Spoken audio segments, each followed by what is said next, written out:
Welcome to Forbidden Planet TV, and welcome to the second of our interviews with the writing team on Blade Runner Origins. Issue 1 is published on the 24th of February, and the writing team are right here with me, Mellow Brown and Kay Perkins. Great to see you guys again. Good to see you. Happy to be here. Could you see a future where Ash and Cal might interact with each other at a later date? Or is it that too much of a spoiler-laced question to answer? It's a topic of discussion among the three of us for sure. Yes. Excellent. I like the sound of that. I like the sound of that almost yes that you just gave me. And that almost is one almost a maybe, which I'm going to be hanging over Mike Johnson's head. And so the visual look of Blade Runner is key. And we've been blessed on the Titan book so far just to have these amazing artists want to get involved with the world, and also amazing artists just want to step up and do covers for us, which has been a blessing, right? But you've got Fernando Dagnino working on this book, who just does amazing work. If you've seen those preview pages, you'll know how good they are. What's it like working with Fernando, and what's your process working with him? When we conceive the ideas and we put words down on paper, we actually have this discussion of like how much is too much to put in a description of a panel or a page for Fernando. And Mellow and I have said multiple times, his genius is just, it blows us away, because we'll put all of this information down in words in a Microsoft Word document that's very unglamorous. And then he takes it and sometimes he'll take one little part of that description and make it the essence of that panel. And sometimes he just interprets things in a way where that's far beyond what Mellow and I had conceived. And we're like, yes, exactly. And he did that particularly with our characters too, when we were conceiving them and coming up with their looks and their style.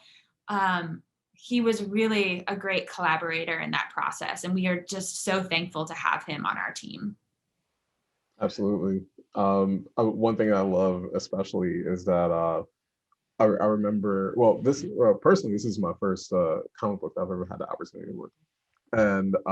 And so I kind of like ease into like our visualization is going to be very cool, like LA Cyberpunk is going to be very Blade Runner. And then the art came back and I'm like, oh, he is capable of magic. So ever since then, Perkins and I, we've kind of been in a position where we're just like, what if we push the bar well past most things that we've even seen in comics, let alone just cyberpunk. And there's things that where we are inventing brand new cities, like things that haven't existed yet within the Blade Runner universe. And I can't wait to get into the reason why.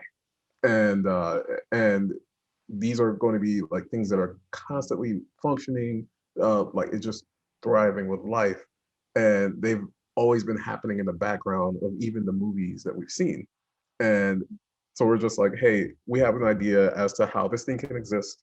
It can explain every character in the background, and it's going to exist forever. Go nuts in how you want to do this. And he has just only risen to the occasion. And it's been amazing working with Fernando. He's spoiled me on any comics article going forward.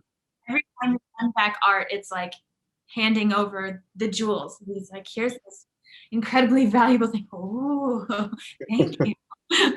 It's incredible. It must be mind-blowing, because I know when we see the pages at Titan, yeah, everybody's like totally blown away.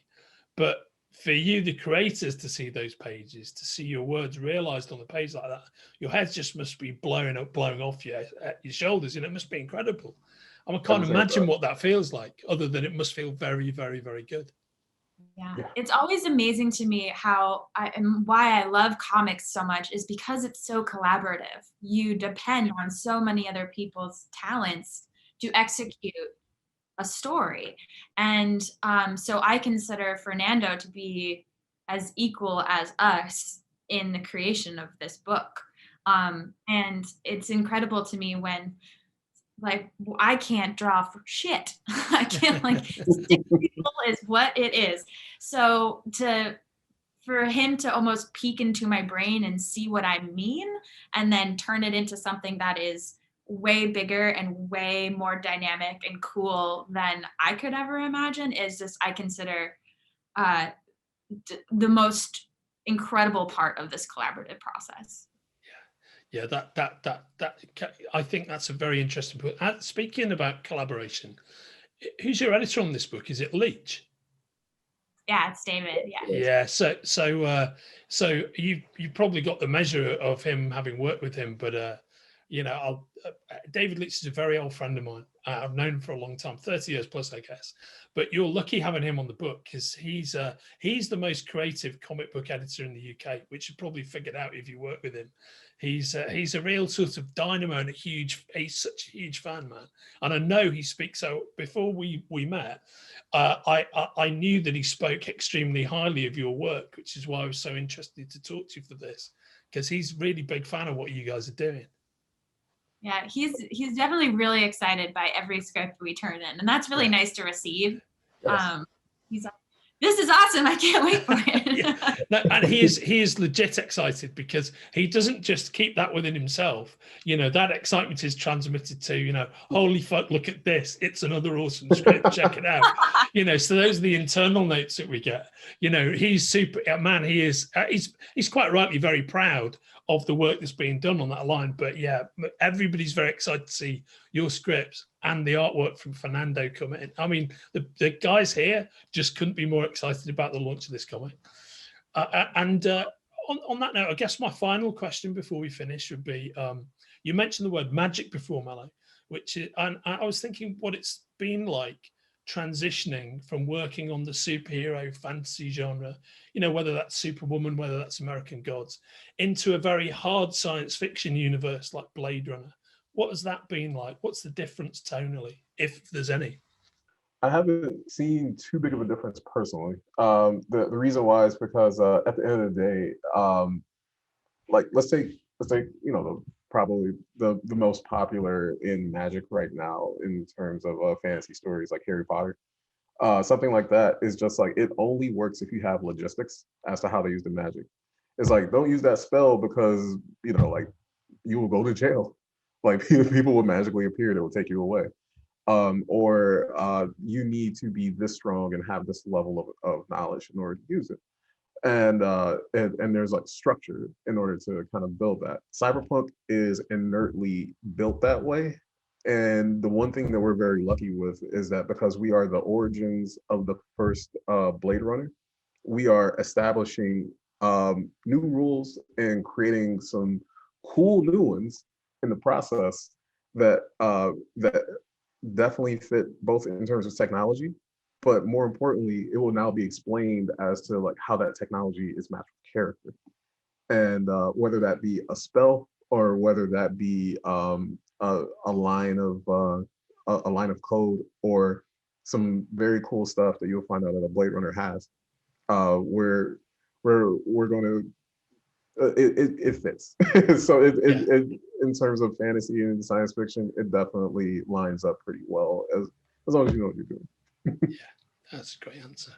Similarly, I feel that it's not so different than writing superheroes, because it's all exploration of ourselves, right? It's all exploration of humanity and the gradations of humanity and what constitutes as being human or superhuman, or in, you know, in some people's eyes, and in our story, they view replicants as subhuman.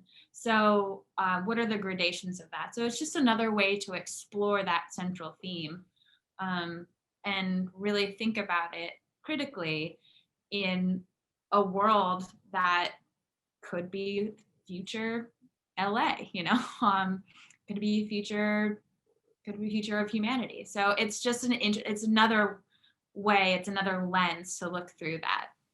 Yeah, okay, I get that. That's very interesting. And finally, before we go, I've got a question from Titan Comics' mighty PR director, Lauren Noding. And she wanted to ask you guys, replicants always have cool names, like whether it's Roy Batty, Leon, Pris, Zora, Love, Stratton. If you were a replicant, what would your replicant name be? By the way, Mellow is a pretty good replicant name anyway, I have to say. Perkins is a pretty good replicant name, so you're pretty close without having to do anything. Don't we already? Yeah, right, exactly. Yeah, Mellow Brown definitely sounds like a gentle bouncer. Yeah, no, absolutely.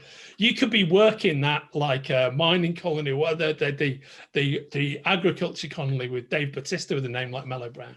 You know, his character. Yeah, so carry on, mate.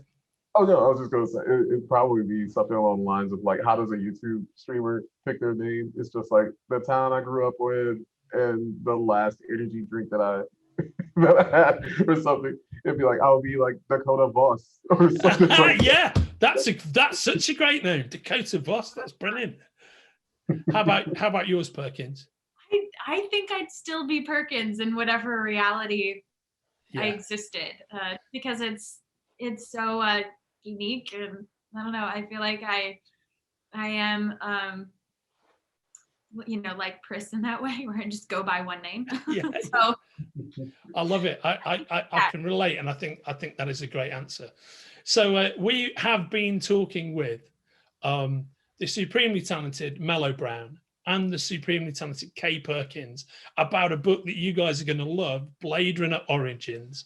And issue 1 again is out on the 24th of February. You can pre-order it, the special Forbidden Planet edition, from the links attached to this video. Guys, thanks so much for joining me. It's great to meet you. Thanks for having us. It's great to meet you too. Go Take buy care. the book. All the best. All right. Bye. Bye-bye. If you're enjoying watching Forbidden Planet TV and you're enjoying watching us talk to the world's most interesting and accomplished filmmakers, authors, artists, musicians, creators, subscribe right here. See you soon.